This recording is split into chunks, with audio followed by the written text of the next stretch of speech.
ओम शांति। आज प्यारे मीठे बाबा की मुरली मंथन की डेट है 11 दिसंबर 2023। तो आज मीठे मीठे बाबा अपने बच्चों से कह रहे हैं, तुम सबको जीवन मुक्ति का मंत्र देने वाले सदगुरु के बच्चे गुरु हो। तुम ईश्वर के बारे में कभी भी झूठ नहीं बोल सकते। तो सुना, बाबा ने आज कितनी बड़ी बात बोल दी ना, कि जीवन मुक्ति का मंत्र देने वाले हम परम सदगुरु शिव बाबा के बच्चे, हम भी गुरु हैं, मास्टर गुरु। हम ईश्वर के बारे में सत्य बताते हैं, हमारे मुख से कभी भी झूठ नहीं निकल सकता, क्योंकि हम स्वयं सत्य पिता से सुन रहे हैं ना। और एक बार किसी संत ने किसी मनुष्य से पूछा था कि वास्तव में ऐसा कौन सा मनुष्य है जिसे कुछ खोने के बाद दुख नहीं होता। तो उसने बोला, क्रोध। क्रोध ऐसी चीज है जिसे खोने के बाद दुख नहीं होता, सुख मिलता है। फिर उसने पूछा, ऐसी कौन सी चीज है जिसे खोने से मनुष्य धनी हो जाता है। तो उसने जवाब दिया, लोभ। यदि हम किसी बात का लोभ छोड़ देना, यदि सूक्ष्म मान सान का भी लोभ छोड़ देना, तो हम वहीं से मन से धनी होना शुरू हो जाएंगे। फिर उन्हें पूछा, सच्चा ब्राह्मण कौन है।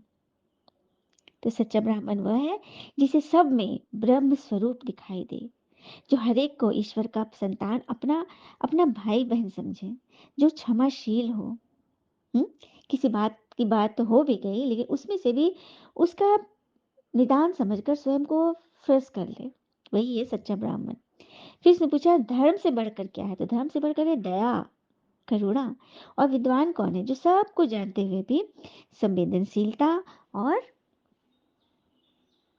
विवेकशील हो, वही विद्वान है ना। बड़ी बात। प्रश्न है, सेकंड में जीवन मुक्ति प्राप्त करने की विधि और उसका गायन क्या है। तो सेकंड में जीवन मुक्ति प्राप्त करने के लिए प्रवृत्ति में रहते अर्थात परिवार में रहते कमल फूल समान पवित्र बनना है। सिर्फ इस अंतिम जन्म में पवित्रता की प्रतिज्ञा करनी है तो जीवन मुक्ति मिल जाएगी। अब जीवन मुक्ति क्या है। जीवन में रहते मुक्ति मतलब शरीर में रहते उन सभी बातों से, क्या क्यों कैसे ऐसे वैसे, उन सभी बातों से ऊपर, और अपने आप को एक देहधारी समझे, सामने वाला को भी देहधारी। कोई भी विदेही नहीं है, परमात्मा नहीं है। तो किसी के भी अंदर से कुछ न कुछ क्यों क्या वाली स्थिति उत्पन्न हो सकती है, उसे समझ जाए, आत्मा समझे। तो सच्चा ब्राह्मण, अभी हमने सुना, सच्चा ब्राह्मण कौन है, जो हर एक के अंदर आत्मा समझे, भगवान समझे कि ये ईश्वर का सच्चा बच्चा है, यह समझे। तो यही है जीवन मुक्ति। किसी बात में फंसना, रूठना, मूंझना, अपनी स्थिति गिरानी, ये कहाँ की समझदारी है। इस पर राजा जनक का मिसाल दिया हुआ है, जो गृहस्थ व्यवहार में रहते सेकंड में प्रतिज्ञा करके जीवन मुक्ति प्राप्त कर लिए थे। गीत है, यह वक्त जा रहा है। कौन सा वक्त, संगम युग सने सने फिसलता जा रहा है, और हम कहाँ पर पहुंचे हैं। सब अपनी चेकिंग करें, भगवान तो सबको देख रहे हैं। कल भी बाबा ने बोला था, टीचर को झट पता लग जाता है कि बच्चे की स्टेज कहाँ पर है। देखो हम बहुत अच्छा चल रहे हैं, लगता है कि जैसे 99% अच्छा चल रहे हैं, लेकिन 1% भी यदि मन से कहीं फंस गए, किसी बात में उलझ गए, दर्द में चले गए, बस सारा 99% गड्ढा में। फिर 1% से शुरुआत करनी पड़ेगी। तो इसकी सबको चेकिंग करनी है, अलर्ट रहना है ना। ओम शांति। बाबा आते हैं सबको सेकंड में जीवन मुक्ति देने, जीवन रहते मुक्ति। और राजा जनक का मिसाल दिया है। अच्छा, राजा जनक को भविष्य में अनुजनक कहते हैं। अब अनुजनक क्यों कहते हैं, क्यों, उनके जीवन से संबंधित कुछ रहस्य हैं, चलिए बताते हैं। तो उनके पूर्वज थे निमि और विदेह। ठीक है, निमि इक्ष्वाकु वंश, और उसके मतलब आगे उनका वंश चला। एक बार निमि ने एक यज्ञ किया, अनुष्ठान किया। उसके आयोजन में वशिष्ठ मुनि को बुलाया, लेकिन वशिष्ठ मुनि उस समय इंद्र जी के कुछ कार्य में बिजी थे। ठीक है, तो नहीं आ पाए, तो निमि को गुस्सा आ गया, थोड़ा लगा खराब, लेकिन उन्होंने फिर गौतम ऋषि को बुला करके यज्ञ का काम संपन्न किया। वशिष्ठ जी जब आए तो उन्होंने देखा कि अरे मेरा इंतजार नहीं किया, किसी और ऋषि से ये काम करा लिया। तो उनको गुस्सा हो गई। तो उन्होंने निमि को श्राप दिया। निमि को भी गुस्सा आया, कह रही मैंने तुम्हें बुलाया था, तुम नहीं आ पाए, और मेरा यज्ञ का काम चल रहा था। तो उन्होंने भी श्राप दे दिया। दोनों ने दूसरे को श्राप दे दिया, जल छीट छीट कर दोनों हो गए भस्म। ये शास्त्रों की कहानी है भाई। तो भस्म हो गए दोनों। अब हो गया कि निमि भस्म हो गए और कोई उनकी संतान नहीं है, तो वंश आगे कैसे चलेगा। तब फिर ऋषियों ने मिलकर उनके मृत शरीर में जल छीटकर, मतलब कि मंत्र आदि से एक पुत्र उत्पन्न किया। तभी उनको कहते हैं मृत शरीर से जो उत्पन्न हुआ है वही है विदेह अर्थात अनुजनक। और फिर जनक ने मिथिला नगरी बनाई। और आगे की कहानी तो सबको मालूम है कि सीता जी का भी जन्म हुआ था खेत में एक लकीर से हल चलाते हुए, है ना, सुना है ना सबने। तो इस तरह से एक बातें हम लोगों ने सुना है, शास्त्रों की बातें। तो अनुजनक इसलिए कहते हैं क्योंकि उनका जन्म गर्भ से नहीं हुआ था। ठीक है। फिर बाबा कह रहे हैं कि गुरु लोग कान में मंत्र देते हैं ना, कोई भी गुरुमुखी होते हैं ना तो कान में मंत्र दिया जाता है और कहते हैं ये मंत्र किसी को मत बोलना। इसे वशीकरण मंत्र कहते हैं। और भगवान भी हमें मंत्र देते हैं। कौन सा मंत्र देते हैं? जीवन मुक्ति का मंत्र। और यह मंत्र देते हैं ब्रह्मा कुमार कुमारियां। उन्हें मंत्र कहाँ से मिला? अभी मीठे बच्चे में क्या बोले बाबा, मैं तुम्हें मंत्र देता हूँ, फिर तुम बच्चे सबको देते हो, तुम भी बन गए गुरु। तो तुम भी सदगुरु के बच्चे गुरु हो। गीता सुनाने वाले को भी गुरु कहते हो ना, तो तुम भी तो क्या सुना, मुरली क्या है, गीता ही तो है, ये मंथन क्या है, गीता का ही तो मंथन है। हुँ? तुम हो सत्य बोलने वाले गुरु, तुम कभी ईश्वर के बारे में झूठ नहीं बोल सकते, है ना। वैसे भी तो झूठ आदि न बोलना तो कॉमन बात है। हम मोटे मोटे संस्कार में बच्चों को सिखा, झूठ नहीं बोलो, चोरी नहीं करो, दान धर्म करो, कहते हैं ना। तो ये तो कॉमन बात है। लेकिन फिर भी तो झूठ ही है, क्योंकि जब ये शरीर ही झूठ है और शरीर से बोला हुआ कुछ भी बात तो झूठी होगा। जो ईश्वर से रिलेटेड नहीं, सत्य से रिलेटेड नहीं है, वो झूठी है। पर यहाँ जो हम बात बताते हैं ना, वो एकदम गंगा की धार है, क्योंकि यहाँ है पवित्रता की बात। गृहस्थ व्यवहार में रहते अंतिम जन्म हम बाबा से प्रतिज्ञा करते हैं कमल फूल समान पवित्र रहेंगे। वो लोग तो कहेंगे अरे ये बड़ी ऊंची मंजिल है, ये तो हो नहीं सकता। पर तुम कहेंगे क्यों नहीं हो सकता, क्यों नहीं हो सकता। हम सब तो कह रहे हैं, कितने लाखों ब्रह्मा कुमार कुमारियां हैं जो इस राह पर चले हैं, है ना। और चलाने वाला जब स्वयं भगवान है, हाथ पकड़ने वाले भगवान है, तो फिर डर कैसा, हिम्मत कैसी। और कहते हैं ना, शिक्षक कभी साधारण नहीं होता, प्रलय और निर्माण उसकी गोद में पलते हैं। और जब शिक्षक की, जनरल शिक्षक की इतनी महिमा है, तो परम शिक्षक जो भगवान है, वो हमें नहीं पढ़ा सकता क्या? हम्म वो हमें पवित्रता नहीं सिखा सकते? वही बात। लेकिन भगवान सबको नहीं सुनाते भगवान। ब्राह्मण बच्चे ही सुनते हैं। यह बात तुमको ही सबको समझानी, मूल बात है पवित्रता की। ठीक है। और बताना है मूल बात, भगवानुवाच है, भगवान सबके पिता हैं, जरूर मुक्तिदाता, जीवन मुक्तिदाता भी वही है। यह है प्रवृत्ति मार्ग, सन्यासियों का होता है निवृत्ति मार्ग, मतलब घर बार छोड़ निवृत्त हो जाना, हर कर्म से निवृत्त हो जाना। वे कभी राजयोग सिखला नहीं सकते, वे तो घर बार छोड़ने सिखाने वाले होते हैं। वह ये राजयोग का ज्ञान नहीं दे सकते कि मन पर राज करो, उनको खुद ही नहीं पता। अभी हमने ऋषियों की कहानी क्या सुनी, इतने क्रोधित, जो जब तब तपस्या, सुनते कि वो लोग बरसों बरसों तपस्या करते, ब्रह्मा और शंकर सबको प्रसन्न करते, वरदान ले लेते, और देखो छोटी सी बात में श्राप, क्रोध। जब क्रोध ही मुक्त नहीं बने तो फिर क्या बने? क्रोध ही तो है जो हमें कहीं का नहीं छोड़ता है। और क्रोध आता है, देखो क्रोध का बहुत रूप है। किसी बात में दर्द, किसी बात में चिंता, किसी बात में मतलब कि मूंझ जाना, तड़प जाना, ये भी क्रोध का ही अंश है। अंदर क्रोध आ गया, ठीक है। तो ऐसा नहीं, जो सन्यासी ये बात सिखा ही नहीं सकते, क्योंकि ये दुनिया ही भ्रष्टाचारी है ना। शिष्टाचारी दुनिया तो सतयुग थी, रावण भ्रष्टाचारी बनाते हैं और सच्चे राम शिष्टाचारी बनाते हैं। हाँ, दान पुण्य आदि करते क्योंकि भ्रष्टाचार है, भक्ति मार्ग में खूब दान पुण्य करते हैं ताकि भगवान से मिले, शिष्टाचारी है, दान पुण्य करेंगे भगवान मिलेगा। और कई लोग को देखती हूँ कि बहुत धन वैभव है, ये फ्लैट वो फ्लैट पर खूब खरीद रहे हैं, पर मतलब एकदम चारों तरफ से डंका बज रहा है, खुश। तो उसको क्या सोचते हैं वो लोग ना कि ईश्वर की बड़ी कृपा हो रही, ईश्वर बहुत मानते हैं। अरे ईश्वर की कृपा नहीं, क्योंकि आपके अंदर अहंकार है। और उसमें यदि कोई मान नहीं दिया, थोड़ा सा ज्यादा नाम नहीं किया, बस चेहरा बन जाएगा, तो क्या है? तो क्या है? ईश्वर से तो मिले ही नहीं।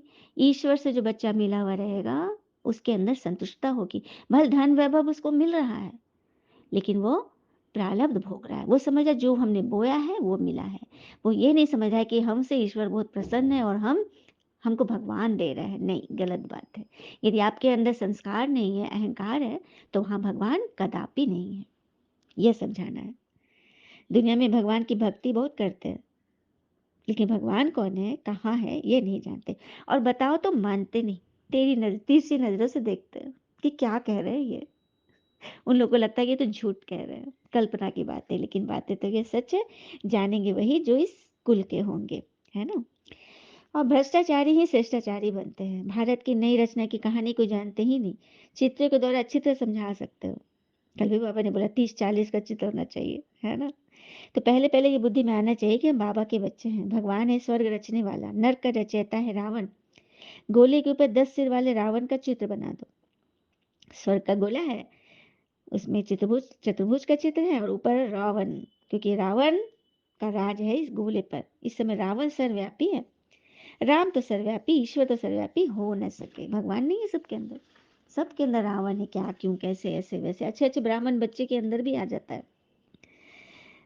तो कर्ण, कल की मंथन था ना, कर्ण, जिन्होंने माया की बेतुका बातों को, बेवजह की बातों को अंदर भर लिया, अपने कान में भर लिया, मन में भर लिया, वही कर्ण है।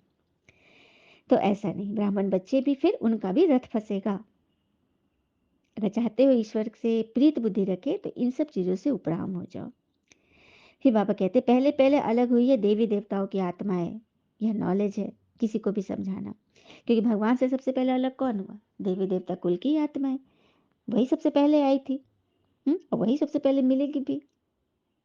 पहले पहले देवी देवता थे जिन्होंने 84 जन्म लिए, बाकी और किसी धर्म की आत्माओं ने इतने जन्म नहीं लिए। भगवान है रचयिता और श्री कृष्ण है उनकी रचना। उस दूर भगवान एक है, सर्वव्यापी उनको कह सकते हो।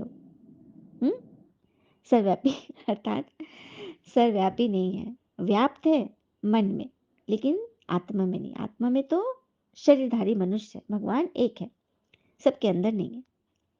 हाँ, सबके पिता जरूर है। जैसे भारत में ऊंच तो प्रेसिडेंट, फिर नंबरवार और होते हैं ना, उसी तरह से ईश्वर सबसे ऊपर हो गए, और उसके बाद सारे देवी देवता हैं अपने नियम अनुसार, मतलब कि पोस्ट अनुसार आते हैं। वास्तव में धर्म के शास्त्र हैं ही चार। भारत का धर्म शास्त्र तो एक है ही, गीता, क्योंकि गीता ही है माई बाप। सभी धर्म शास्त्रों की रचना इन्हीं से होती है। गीता तो भारत खंड का शास्त्र है। फिर है इस्लामी का धर्म शास्त्र अपना, बुद्ध का अपना है, क्रिश्चियन का अपना है। गीता है माई बाप, बाकी सभी शास्त्र, वेद, पुराण, ग्रंथ आदि उनके बाल बच्चे जो बाद में निकले। सुना, क्योंकि गीता से ही सभी धर्मशास्त्र का जन्म हुआ है। सभी आत्माओं के चरित्र का उदय गीता से ही हुआ है।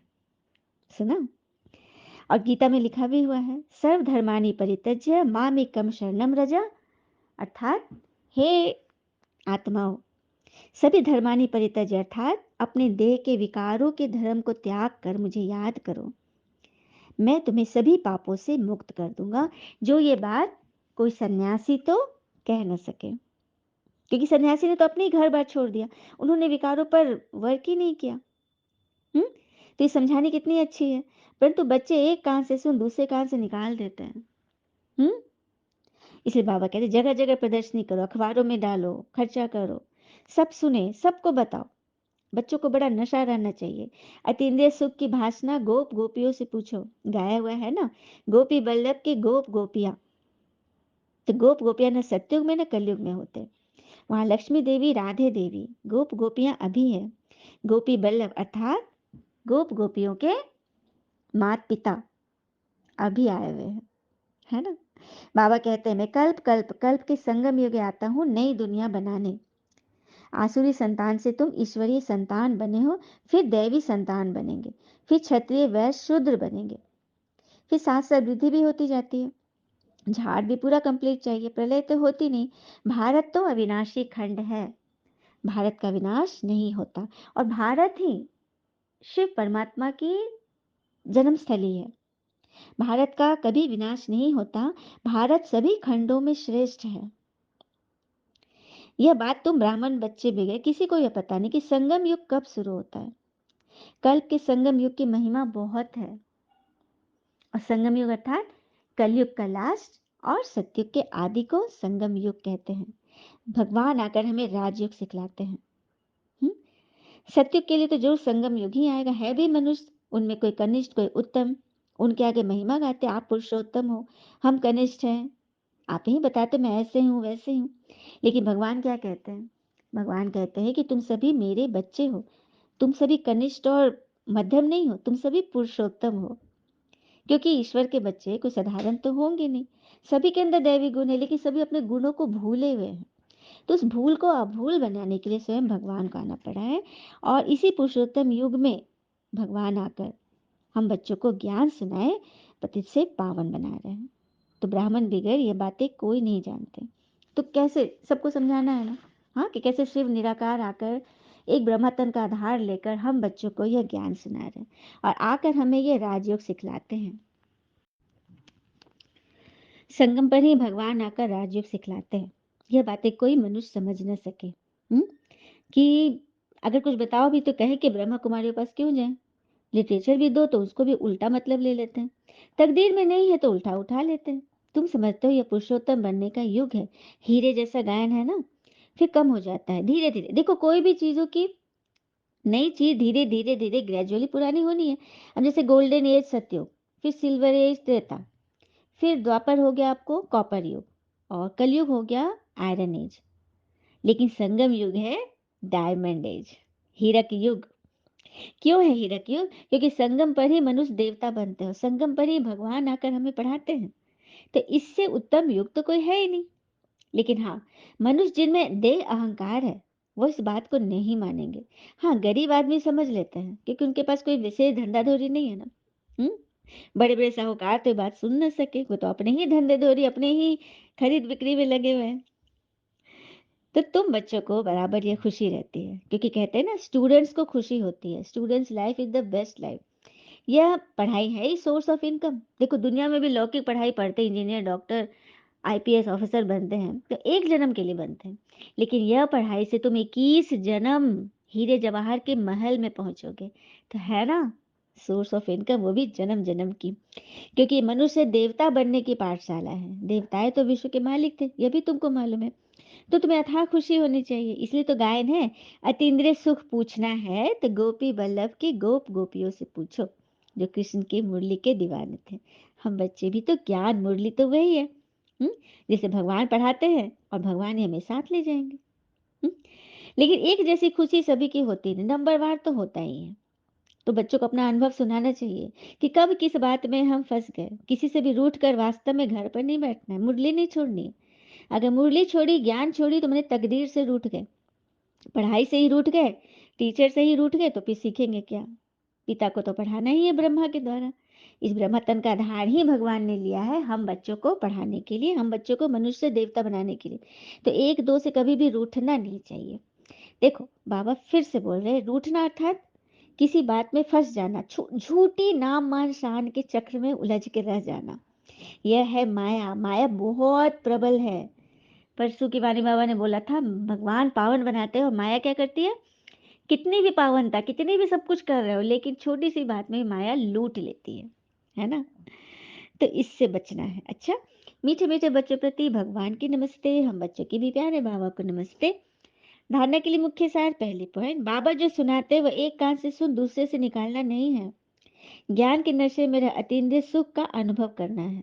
दूसरी पॉइंट, सभी को सेकंड में मुक्ति, जीवन मुक्ति का अधिकार देने के लिए यही मंत्र सुनाना है कि देह सही देह के सब संबंधों, विकारी स्वभाव संस्कार का त्याग करो, बाबा को याद करो। देखो बाबा नहीं भूलता है, बाबा को हम नहीं भूलते, लेकिन कोई गारंटी नहीं है कि 100% हम बाबा की श्रीमत पे चल रहे हैं। भगवान को कैसे भूलेंगे? एक बार जान गए तो उनको नहीं भूलेंगे, लेकिन क्या हम 100% श्रीमत पे चल? श्रीमत पे तो भूल करते हैं ना। तो भगवान को याद करना है और अपने विकारी स्वभाव संस्कार का त्याग करना है। सेकंड में वरदान, क्लियर बुद्धि द्वारा हर बात को परख कर यथार्थ निर्णय करने वाले सफलता मूर्त बनते हैं। क्लियर बुद्धि द्वारा हर बात को परख कर यथार्थ निर्णय देने वाले सफलता मूर्त। जिनकी बुद्धि जितनी क्लियर है उन्हें परखने की शक्ति प्राप्त होती है। देखो कई आत्मा कहे कि मुझे बहुत परखने की शक्ति है, लेकिन जब स्वयं को नहीं परखे तो फिर क्या परखे? माया को परखो। ज्यादा बातें सोचने के बजाय एक बाबा की याद में रहो, बाबा से क्लियर रहो, तो हर बात को सहज ही परख कर यथार्थ निर्णय कर सकेंगे। जिस समय जैसी परिस्थिति वैसा संबंध, संपर्क वाले का मूड, उसी समय प्रमाण चलो, इसको कहते हैं निर्णय क्षमता। यही शक्ति आपको सफलता मूर्त बना देगी। स्लोगन, ज्ञान सूर्य पिता के साथ लकी सितारे वह हैं जो जग में अंधकार को मिटाने वाले हैं, अंधकार में आने वाले नहीं। जो बच्चे अंधकार में आ जाते हैं तो फिर उनको मेहनत करनी पड़ती है। तो मेहनत से बचना है तो ज्ञान सूर्य के साथ सदा लकी सितारे बनकर रहो और जगत के अंधकार को मिटाने वाले हो, स्वयं अंधकार में आने वाले मत बनो। और कहते हैं ना, अहंकार उसी को होता है जिसे बिना मेहनत के सब कुछ मिल जाता है।